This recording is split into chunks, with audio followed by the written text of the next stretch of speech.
hospital with a split skull because of it, and I was very lucky somebody had actually stopped on the small countryside road to run me up to hospital. I was unconscious through it, and my mum obviously binned the bike after that, but the handlebars went right forward and I went right forward with the bike. She binned the bike, I don't believe it. Thank you, Angela. Alistair in Staffordshire has a happier story. In 1977, for my 12th birthday, I was given a Rally Chopper Silver Jubilee edition with alloy wheels. Now that was a thing of wonder. The FA Cup. Expect goals. It's another superb delivery. Expect drama. What about this? It's in the back of the net. Expect everything. Oh, it's better than good. It's superb. It's the final this weekend. We will have a first Manchester derby in the FA Cup final. Manchester City take on Manchester United. Oh, my words. Absolutely terrific. It's all or nothing now. The FA Cup final kicks off Saturday at 3. Watch on iPlayer. Listen on BBC Sounds. It's on days like this I think Scott really wishes he was still doing innuendo bingo. Scott Mills is with us after the news. This is BBC Radio 2. On BBC Sounds. And on your smart speaker. Play BBC Radio 2. BBC News at 2 o'clock. This is Catherine Cracknell. Police investigating the deaths of a 12-year-old girl and a 17-year-old boy who had to be pulled from the water off Bournemouth Beach yesterday have ruled out suggestions they were hit by a boat or a jet ski. A man in his 40s has been arrested on suspicion of manslaughter. Assistant Chief Constable Rachel Farrell from Dorset Police said a number of people who were already in the sea had got into difficulty. We are investigating the circumstances or event that caused that to happen. Early investigation indicates that there was no physical contact between a vessel and any of the swimmers at the time of the incident. I can also confirm there is no suggestion of people jumping from the pier or jet skis being involved. The government has 2 more hours to hand over Boris Johnson's private messages and papers requested by the COVID public inquiry.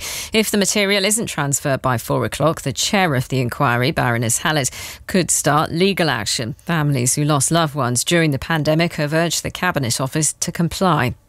President Zelensky has renewed his appeal for Ukraine to be urgently allowed to join NATO and the EU.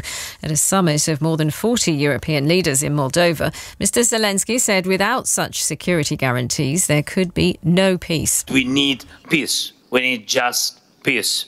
That is why every European country that borders Russia and that does not want Russia to tear it apart should be a full member of the EU and NATO. And there are only 2 alternatives, either an open war or creeping Russian occupation. Labour suspended the MP Geraint Davis while the party investigates what it calls incredibly serious allegations of completely unacceptable behaviour. The Swansea West MP told the Politico website no formal complaints had been made against him and he didn't recognise the claims. New figures suggest UK house prices are falling at their fastest rate for nearly 14 years. The Nationwide Building Society says properties are on average 3.4% lower than they were last May. Some lenders have predicted house price falls of double digits this year, but Andrew Harvey, who's a senior economist at Nationwide, isn't so sure. We're not sort of too concerned at the moment about the large price falls that people are talking about. You can't rule it out, but it seems, you'd have to have, some major developments in terms of what's happening in the economy. Rates would have to rise a lot higher, I think. The co-founder of a food-sharing app has won a prestigious Businesswoman of the Year award. Tessa Clark set up Olio in 2015, working with local communities and major food retailers to reduce food waste. The app's now got 7 million users and is estimated 100 million portions of food have been rescued and redistributed. Judges presenting the Bold Woman Award praise Ms Clark for her inspirational work. That's the BBC News at 2:03. Hello, welcome to Thursday's show. Hi Scott, it's Barney from Shropshire.